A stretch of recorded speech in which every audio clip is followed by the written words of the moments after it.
मुझे पता ही नहीं चला सर कल रात क्या हुआ था। बस इतना याद है, करीब 12 साढ़े 12। ऐसी सनक से जुड़ा था जिसमें मुंबई एक बड़े क्राइम की सुर्खियां बटोरने वाला था।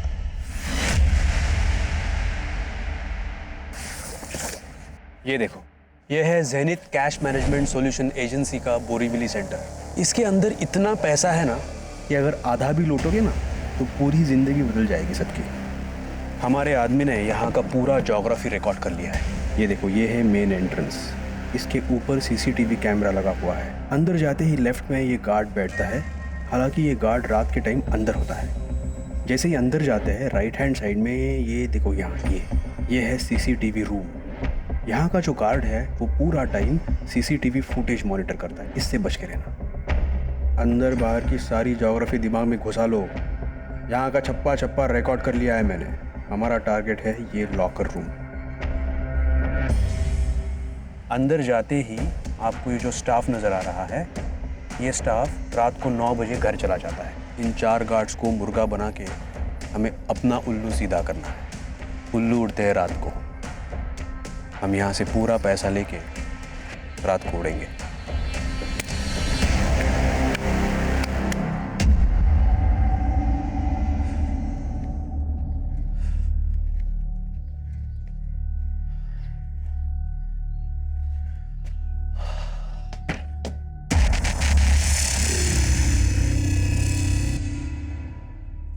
रानी, चिमनी, तू यहाँ क्या कर रही है? आजकल तो बहुत नाइट शिफ्ट कर रहा है ना, इसलिए तुझे थोड़ी ताजगी देने आई हूँ। रानी, क्या किया तूने इसके साथ? मरी नहीं है ये, बस उसके दूध में नींद की गोली मिला दी थी। रेडी है क्या तू? हाँ, तेरे प्यार में। और तुझे पाने के लिए ना, तेरी बेटी की वजह से मुझे एड़ी चोटी का जोर लगाना पड़ रहा है। बेशरम कहीं की, चल जा यहाँ से, जा। सच में जाऊं? बोला। चिमनी, मुझे सब नहीं चाहिए। बोला।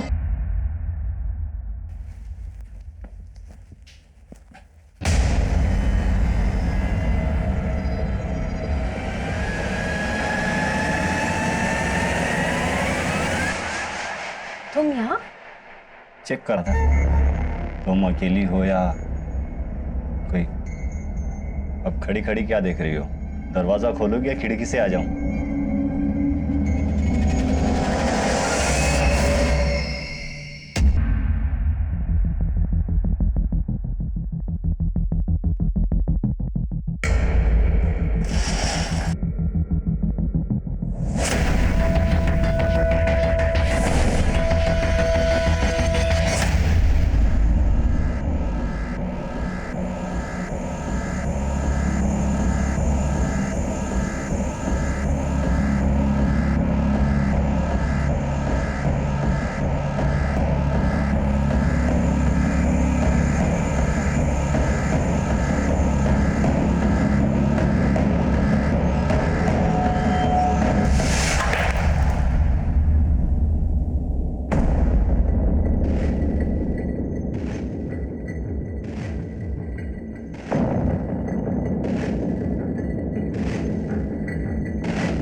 नमस्कार, मैं senior inspector Abhimanyu Jindal, crime petrol Dastak में आप सभी का स्वागत करता हूं।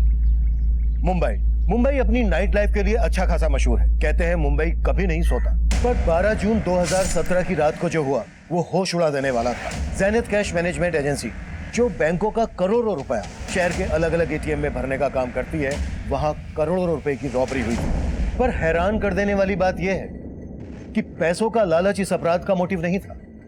ये केस एक अजीब सनक से जुड़ा था। ये मेरे करियर के सबसे चैलेंजिंग केसेस में से एक था और इस हादसे के बाद अगले 48 घंटे तक हमारे पास पलक झपकाने तक की फुर्सत नहीं थी।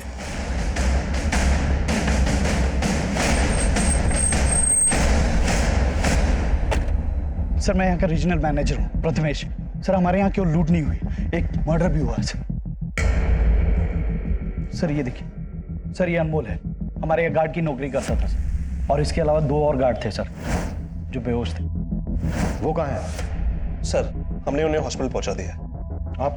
मैं विक्रम सालुंखे, इस कंपनी का ओनर। आपका लॉकर रूम किधर है? आप आइए सर। विकास बाहर देखो सर। 1 minute, don't touch. आप लोग यही वेट कीजिए।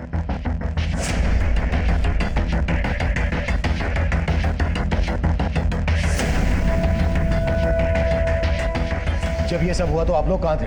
सर ये सब देर रात में हुआ, तब यहाँ पे सिर्फ गार्ड्स थे। सर करीब 12 करोड़ गायब है। सर करीब सुबह 5 बजे के आसपास जब एक गार्ड सोमेश को होश आया तो उसने मुझे कॉल किया। हेलो सर यार लूट हुई है सर। व्हाट?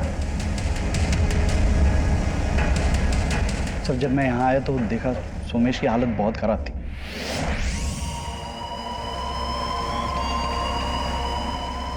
और रवि भी बेहोश पड़ा हुआ था सर, और एक गार्ड गायब था सर। एक गार्ड गायब भी है?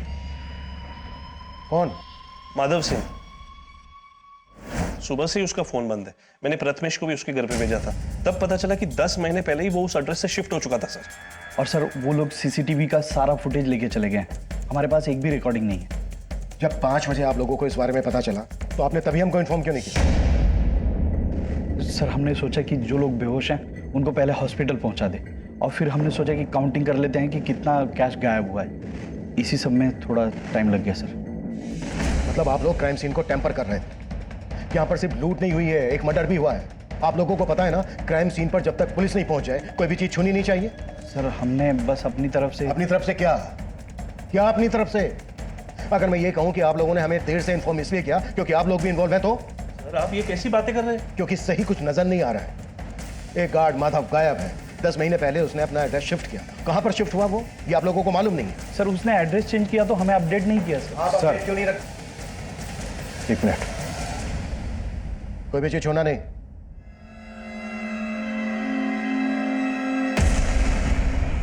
ये देखिए सर, यहां के सीसीटीवी को कपड़े से ढक दिया गया है। अंदर सीसीटीवी के डीवीआरएस गायब है, यहां पर सीसीटीवी को कपड़े से ढक दिया गया है। सब कुछ बहुत ही प्लानिंग के साथ किया गया है। ये सब आपसी मिलीभगत के बिना पॉसिबल नहीं है। पाटिल, जो गार्ड माधव गायब है उसकी डिटेल पता करो और चेक करो, अगर उसने एड्रेस शिफ्ट कर दिया है तो कहां पर शिफ्ट किया है। सर विकास, लूट बहुत बड़ी है। इतनी बड़ी लूट का माल ले जाने के लिए उन्होंने कोई ना कोई गाड़ी का इस्तेमाल जरूर किया होगा।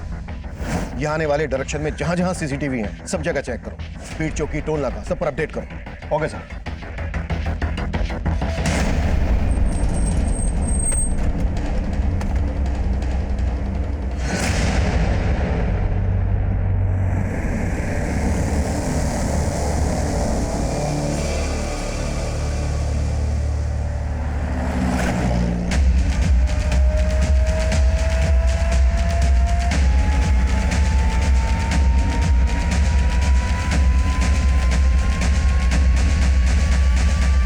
रॉबरी के लिए कौन रिस्पॉन्सिबल है और कितने रुपए की लूट हुई है यहाँ? देखिए, कंपनी 12 करोड़ का दावा कर रही है, लेकिन जब तक हमारी जांच पूरी नहीं हो जाती हम ये फिगर कंफर्म नहीं कर सकते। बोरीवली की ज़ेनिथ कैश मैनेजमेंट एजेंसी में 12 करोड़ की लूट के बाद से यहाँ पे काम करने वाला गार्ड माधव सिंह फरार है और यहाँ के एक दूसरे सिक्योरिटी गार्ड की हत्या भी हुई है। पुलिस अपनी छानबीन में लगी हुई है, हम भी इन पर नजर बनाए हुए हैं। पल पल की खबर जानने के लिए देखते रहिए प्राइम टाइम।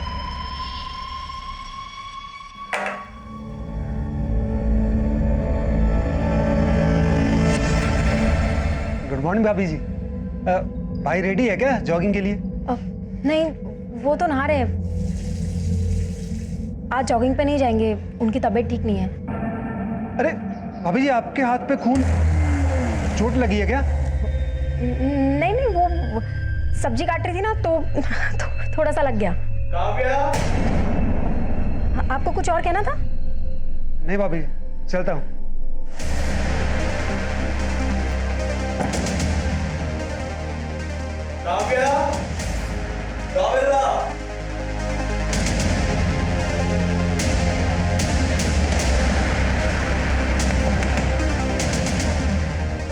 ये टॉवल पकड़ो।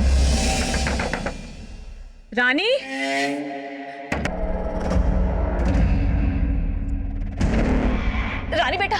रानी बेटा सुन ना।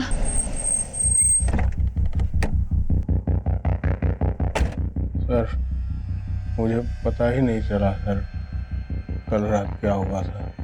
बस इतना याद है करीब 12 साढ़े 12 बजे अनमोल ने सबके लिए चाय बनाई थी। अरे सोमेश भैया, आइए चाय पीजिए, दिन भर गेम खेलते रहते हैं। आ रहा हूँ। आइए आइए। रवि भैया, हाँ चाय पीजिए, मजा आ जाएगा। फिर माधव को किसी का फोन आया।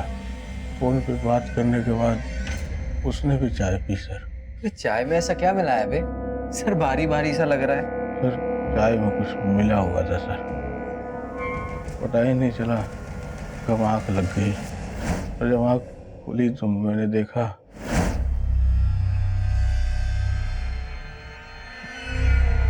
रवि बेहोश पड़ा था सर, और वहाँ माधव नहीं था और अनमोल मरा पड़ा था। तो मैं तुरंत समझ गया कि हाँ लूट हुई थी। मैंने तुरंत प्रथमेश सर को फ़ोन किया और उनको सब कुछ बता दिया सर।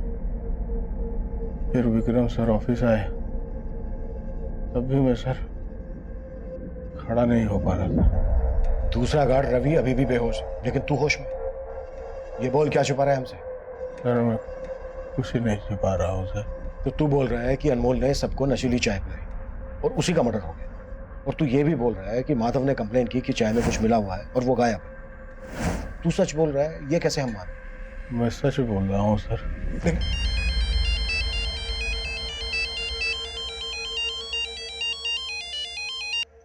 हाँ पटेल सर, मैंने कंफर्म किया, माधव ने जो ऑफिस में एड्रेस दिया था 10 महीने पहले तक वो अपनी बेटी और बीवी के साथ में वहीं रहता था, लेकिन 10 महीने पहले उसकी बीवी की मौत हो गई और वो कहीं और शिफ्ट हो गया। कहाँ शिफ्ट हुआ, कुछ पता चला? यस सर, एक पड़ोसी ने बताया कि वो आजकल जोगेश्वरी में रह रहा है। तुरंत जोगेश्वरी के लिए निकलो और मुझे सब कुछ अपडेट करो। Okay sir. किसी के भी बयान पर भरोसा नहीं किया जा सकता। इनके बयान से ऐसा लग रहा है जैसे माधव इस समय इन्वॉल्व है, पर अकेले माधव इतनी बड़ी लूट को अंजाम नहीं दे सकता। आई थिंक ये इन सबकी मिली भगत है। ऐसा ही लग रहा है सर, क्योंकि जिस गार्ड अनमोल का मर्डर हुआ है ये सोमेश उसी पे नशीली चाय पिलाने का आरोप लगा रहा है। ज़ैनित कैश मैनेजमेंट एजेंसी में काम करने वाले हर आदमी की डिटेल निकाल। अनमोल की फैमिली का पता चला? सर अनमोल की फैमिली यूपी में रहती है। अनमोल यहाँ मुंबई में एक खोली में अकेला रहता था, यहाँ उसका कोई रिश्तेदार नहीं है। अनमोल की फैमिली को अनमोल के बारे में बताओ। Okay sir.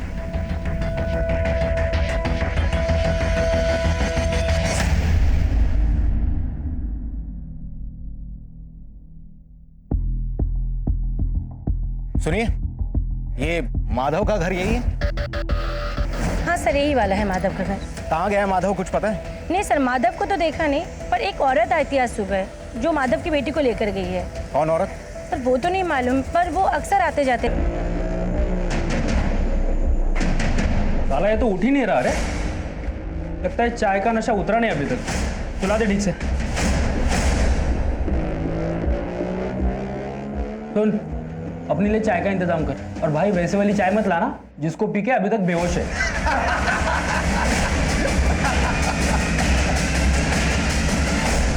सर हमने ज़ैनित कैश मैनेजमेंट एजेंसी की तरफ जाने वाले हर रास्ते का सीसीटीवी चेक किया।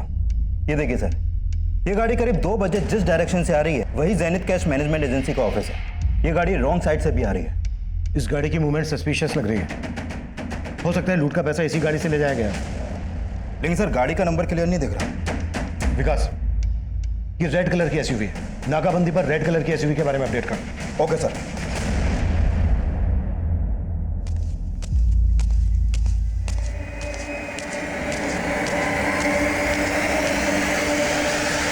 अरे क्या कर रही हो तुम? क्या हुआ, तुम्हारा मूड ठीक नहीं लग रहा है आज? नहीं नहीं, मेरा मूड बिल्कुल ठीक है। काव्या क्या हुआ? अरे तुम रुको यहाँ पे, मैं फर्स्ट एड बॉक्स लेके आता हूँ। अरे मैं लेके आती हूँ। अरे ला रहा हूँ ना मैं।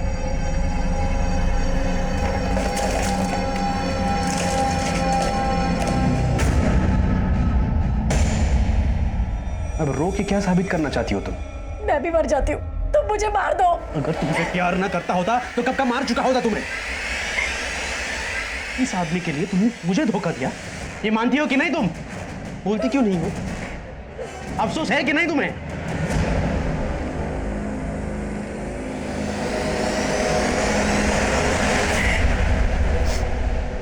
देखो तुम डरो मत, मैं हूं ना।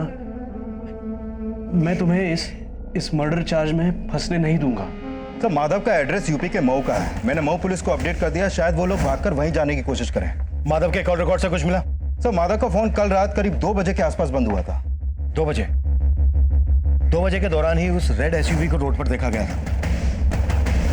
लेकिन सर वो एसयूवी वहां से किस डायरेक्शन में गई इसका पता नहीं चल पा रहा। और सर माधव के कॉल रिकॉर्ड में एक नंबर मिला है जो आज सुबह से बंद है। किसका नंबर है? सर ये नंबर एक चिमनी नाम की औरत का है। ये उसका फोटो सर। सर इस चिमनी का नंबर आगरा के एड्रेस पर रजिस्टर्ड है, लेकिन ये नंबर कल मुंबई में एक्टिव था और रात 11 बजे। साला ये तो उठ ही नहीं रहा रे। कहीं नशे की चाय पी के टपक तो नहीं गया?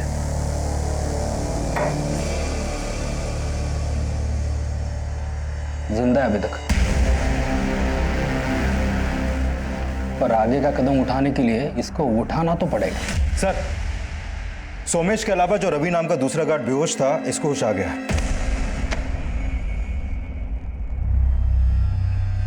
सर सोमेश सही कह रहा, अनमोल ने हम सबके लिए चाय बनाई थी और चाय पीने वाले मैं बेहोश हो गया था। लूट करने जो लोग आए थे वो कौन थे? साहब लूट ऐसा कुछ मेरे सामने हुआ ही नहीं। वो तो आज मुझे हो, शायद मुझे पता चला लूट का और अनमोल के मर्डर के बारे में। तू और सोमेश एक ही रात लाप रहे हो, कहीं ऐसा तो नहीं है कि किसी ने तुम्हें पढ़ा के रखा है कि क्या बोलना है और क्या नहीं बोलना है, और तुम सबका ये बेहोश होना भी एक साजिश का हिस्सा है? ऐसा कुछ नहीं, हम जो करें वो सही है साहब। जेनिथ कैश मैनेजमेंट में हुई लूट के बाद आम जनता सोशल मीडिया के थ्रू कंपनी की काफी आलोचना कर रही है, पर पुलिस का दावा है कि इस मामले को जल्दी से जल्दी सुलझा लिया जाएगा। सर इन दोनों के ब्लड में नशीली दवा के ट्रेसेस हैं, लेकिन अनमोल के ब्लड में इस तरह के कोई ट्रेसेस नहीं मिले। मतलब अनमोल ने वो चाय पी ही नहीं थी? रवि और सोमेश दोनों का कहना है कि अनमोल ने ही वो चाय बनाई थी और अनमोल ने ही चाय सबको सर्व भी की थी।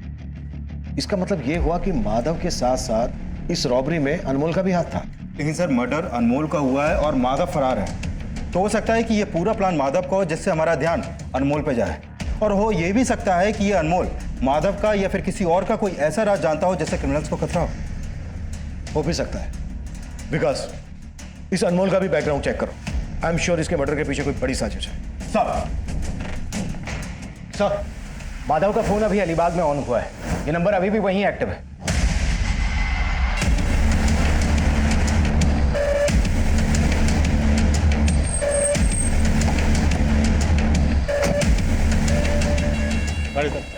क्या हो गया साहब? माधव का है? कौन माधव साहब? वही जिसका फोन है, ये कहाँ है वो? मुझे नहीं पता साहब कौन माधव, किसका फोन? बोल। अब मुझे नहीं पता है फोन मेरी गाड़ी में कैसे आया। इस आदमी को अपनी गाड़ी के आसपास कहीं देखा है?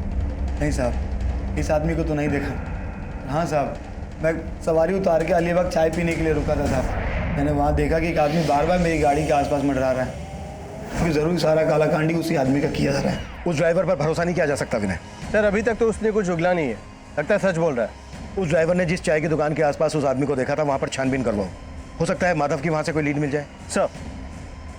सर आगरा पुलिस चिमनी के नेटिव एड्रेस पे पहुंची थी। वहाँ उसकी माँ से पता चला कि चिमनी ये मुंबई में जोगेश्वरी में रहती है। जोगेश्वरी में कहाँ?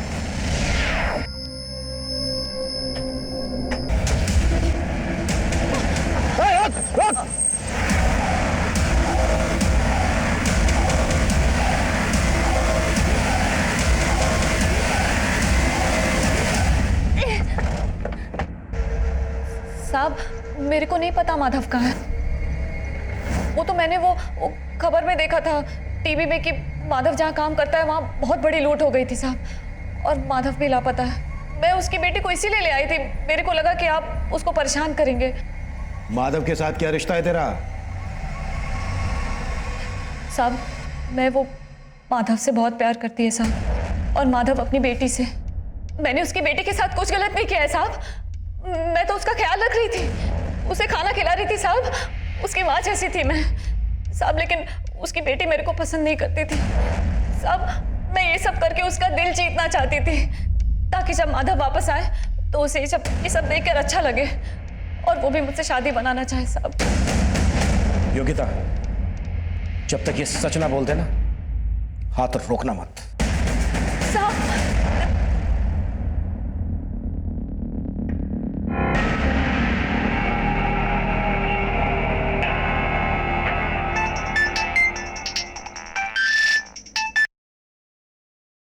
हेलो प्रथमेश सर, हम माधव बोल रहे हैं। वो आपने जैसा कहा था हमने सारा 12 करोड़ ठिकाने लगा दिया है। साले माधव तू गाली मत दीजिए सर, वो गलती हुआ जो अनमोल को मार दिया। अभी आगे बताइएगा क्या करना है, हम आपको थोड़ी देर में फोन करते हैं। सर हमने ज़ेनिथ कैश मैनेजमेंट एजेंसी के एम्प्लॉयज़ के बारे में पता किया। सर इस माधव ने 3 साल पहले इस एजेंसी को ज्वाइन किया था और इससे पहले ये जिस कंपनी में था वहाँ के लोग इसके बारे में अच्छा ही बोल रहे हैं। प्रथमेश भी माधव की ईमानदारी के बारे में बखान कर रहा था। लेकिन सर इस प्रथमेश का बैकग्राउंड भी क्लीन नहीं है। इससे पहले जिस कंपनी में था वहाँ के कैश वैन से 3 करोड़ रुपए की लूट हुई थी, जिसकी वजह से इसे उस कंपनी से निकाल दिया गया। फिर इसने अपनी कंपनी शुरू की जो बहुत जल्द बंद हो गई। उसके बाद इसने ज़ेनिथ कैश मैनेजमेंट एजेंसी को ज्वाइन किया और अब यहाँ भी 12 करोड़ की लूट हुई। मैं पहले से ही कह रहा हूँ कि बिना अंदर की मिलीभगत के इतना बड़ा कांड पॉसिबल ही नहीं। लेकिन सर इस मिलीभगत में अनमोल की भूमिका को भी समझना होगा। सर अनमोल ने 10 महीने पहले इस एजेंसी को ज्वाइन किया था और ये लोग भी बोल रहे हैं कि अनमोल नहीं, चाहे मैं नशीली दवा मिलाई थी। और सर अनमोल के कॉल रिकॉर्ड में एक ऐसा नंबर मिला है जिस पर वो रेगुलर बात करता था, लेकिन अभी वो नंबर बंद है। किसका नंबर है? सर ये नंबर इस रजनी सिंह के नाम पर रजिस्टर्ड है। ये अनमोल इस रजनी से काफी टच में था। माधव चिमनी के साथ टच में था और अनमोल इस रजनी के साथ टच में था। हो सकता है चिमनी ने माधव को और रजनी ने अनमोल को हनी ट्रैप किया हो और इन दोनों लड़कियों का इस रॉबरी के मास्टरमाइंड से कोई कनेक्शन हो। सर हमने प्रथमेश के मोबाइल नंबर को सर्विलांस पर डाल रखा था। अभी उसको अलीबाग के पीसीओ से कॉल आया था और कॉल करने वाला अपना नाम माधव बता रहा था। सर माधव मुझे फंसा रहा है, मैं सच बोल रहा हूँ सर, मेरे कहने पे कुछ नहीं हुआ है सर। सर मुझे नहीं पता कि उसने मुझे फोन क्यों किया। मुझे पता है कि तू माधव की पैरवी क्यों कर रहा था। अनमोल भी तेरे साथ इस प्लानिंग में शामिल था ना? क्यों मारा उसको? सर मैंने अनमोल को नहीं मारा, मैंने किसी को नहीं मारा। आप मेरी बात समझने की कोशिश करिए। माधव की गर्लफ्रेंड चिमनी और अनमोल की गर्लफ्रेंड रजनी, इनसे क्या कनेक्शन है तेरा? सर मैं किसी चिमनी किसी रजनी को नहीं जानता हूँ। जहाँ पर तू पहले काम करता था वहां पर 3 करोड़ की लूट हुई थी। बोलते ये भी झूठ है? नहीं बोलो झूठ है। सर मैं मानता हूँ कि वहां पे भी लूट हुई थी, लेकिन उसमें भी मेरा हाथ नहीं था सर। पवार, जब तक ये सच ना बोले ना तो साले। सर मेरी बात सुनिए सर। सर मुझे सर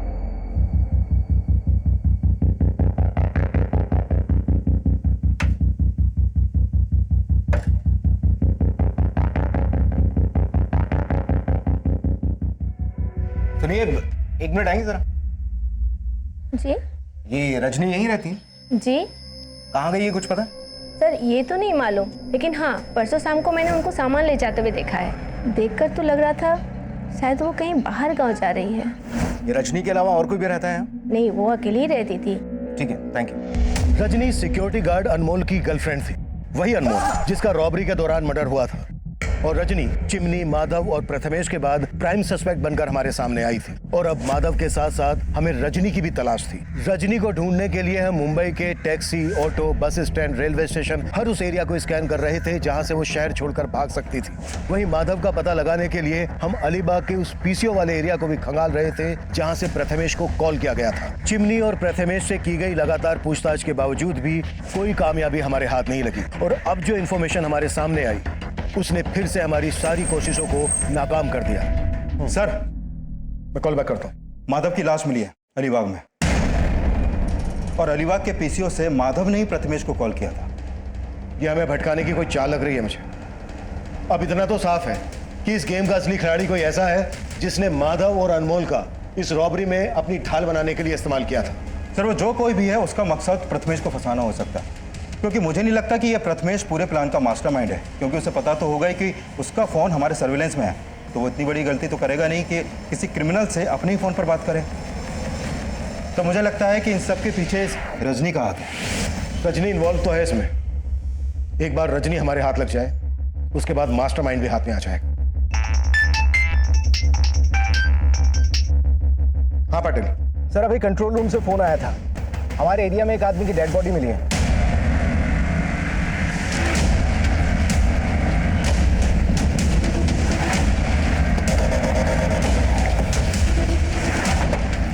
लाश को इसी सूटकेस में भर के यहाँ डंप किया गया है। सर पर किसी ने भारी चीज से वार किया है। हमारी सारी टीम 12 करोड़ के रॉबरी केस पे लगी हुई है और अब ये मर्डर केस। विकास, एक टीम बनाओ, इस केस पे लगा दो, मुझे अपडेट देते रहना और पता करो ये कौन है। शायद इसकी मिसिंग कंप्लेंट किसी थाने में फाइल की गई हो। Right sir.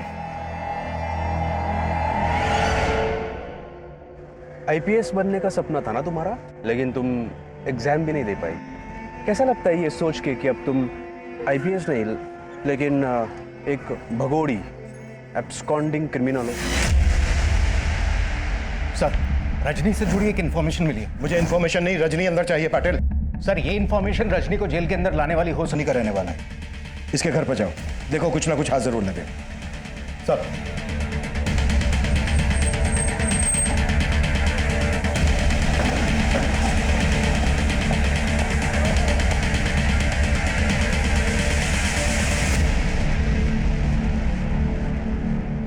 सर मेरा इस लूट से कोई लेना देना नहीं है।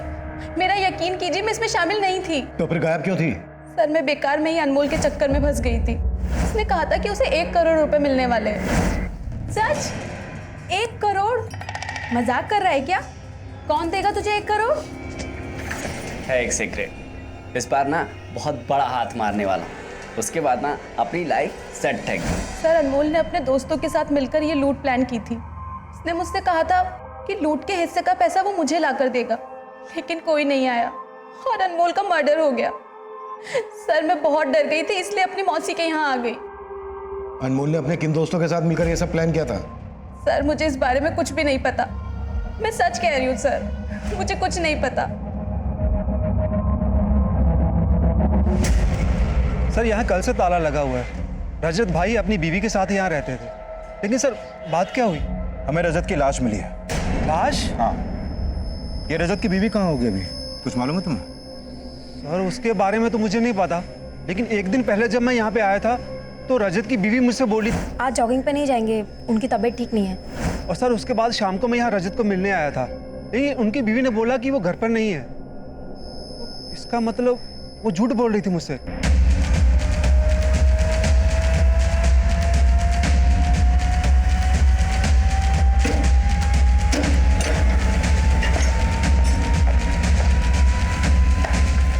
पूरा घर सर्च करो, एक भी कमरा ना छूटे।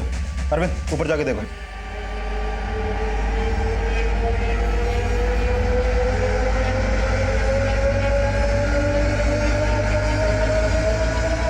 ये रजत की वाइफ? जी सर, ये रजत की वाइफ और ये रजत है। सर रजनी अब भी वही बोल रही है कि अनमोल के साथ उसके किसी दोस्त ने ये रॉबरी प्लान की थी, लेकिन माधव के अलावा तो किसी ऐसे दोस्त का पता नहीं चला है जिस पर शक किया जा सके। हाँ विकास, रजत की बीवी गायब है और उसके घर से ब्लड ट्रेसेस भी मिले हैं और पड़ोसियों से पूछताछ में पता चला है कि काव्या के साथ कल यहाँ एक आदमी भी देखा गया था। हो सकता है ये कोई एक्स्ट्रा मैरिटल अफेयर का एंगल हो। विकास मुझे सेकंड लाइन पर एक कॉल आ रहा है, तुम ऐसा करो काव्या का लुकआउट नोटिस जारी करवाओ और इसके कॉल रिकॉर्ड्स भी चेक करो। ओके? Hello, what? पूनम में कहा?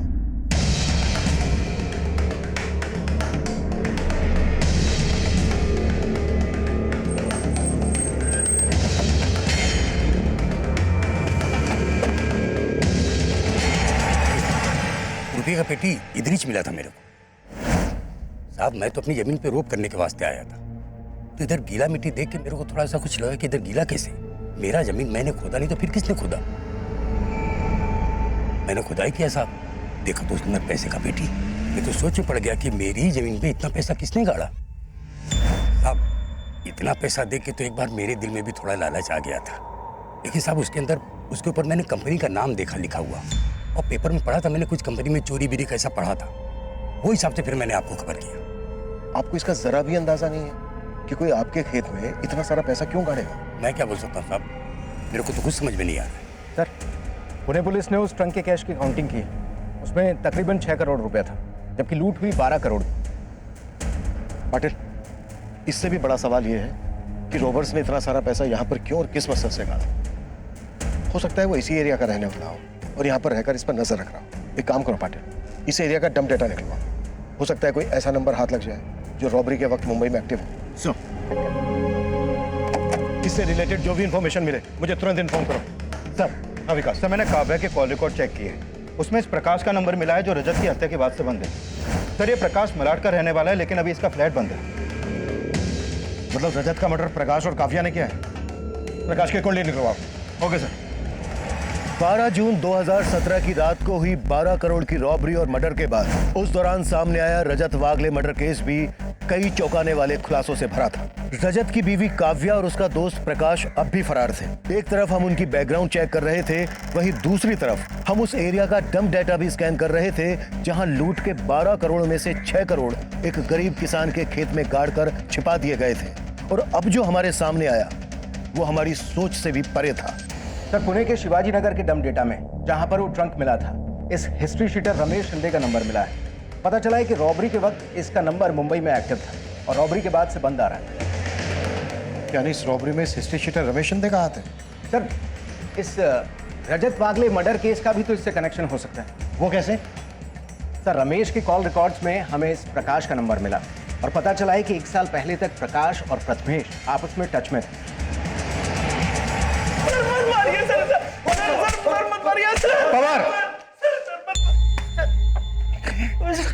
देख प्रथमेश, अब भी वक्त है जो भी सच है बोलते। सर मैं सच कह रहा हूँ सर।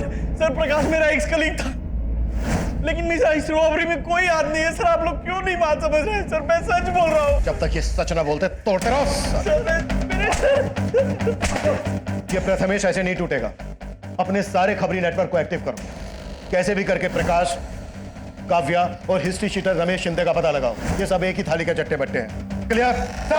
ऑफ।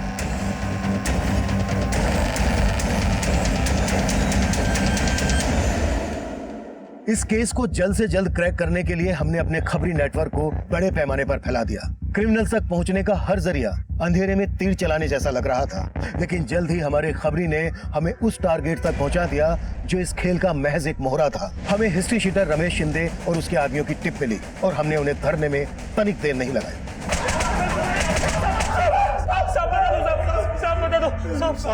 सब हमने तो सिर्फ लूट की थी, मुझे ये सब करवाने वाला प्रकाश है साहब। यह है ज़ेनिथ कैश मैनेजमेंट एजेंसी का बोरीवली सेंटर। बाकी का पैसा कहाँ है? प्रकाश के पास? नहीं साहब, लूट के पैसों में से प्रकाश ने अपना कोई हिस्सा नहीं लिया। वो तो सिर्फ लूट करवाना चाहता था। प्रकाश ने लूट के पैसों में से अपना हिस्सा नहीं लिया? कहाँ मिलेगा प्रकाश? देख कितनी प्यारी लग रही है। बहुत प्यार करता हूं मैं तुझसे। अरे क्या हुआ? रो क्यों रही हो? शादी करूंगा तुझसे। फिर मैं इस कैद से आजाद हो जाऊंगी। मेरा बस चलेगा ना, अपनी जान दे दूंगी मैं। काव्या, प्यार करता हूं मैं तुझसे। तू समझ नहीं पाई मेरे प्यार को काव्या। मैं नहीं जानती थी सर कि प्रकाश ने कोई रॉबरी प्लान की थी। अब तुम ये भी कहोगी कि तुमने अपने पति का मर्डर प्लान नहीं किया था? तुम दोनों ने मिलकर ही मारा ना रजत को? काश साले पहले खिड़की से आता था तो अब दरवाजे से आने लगा है। अरे मैं खिड़की से ही आ रहा था, मैंने देखा तुमने मुझे काव्या का गला दबाया। अरे मेरी काव्या, वो मुझसे प्यार करती है, मुझसे नहीं।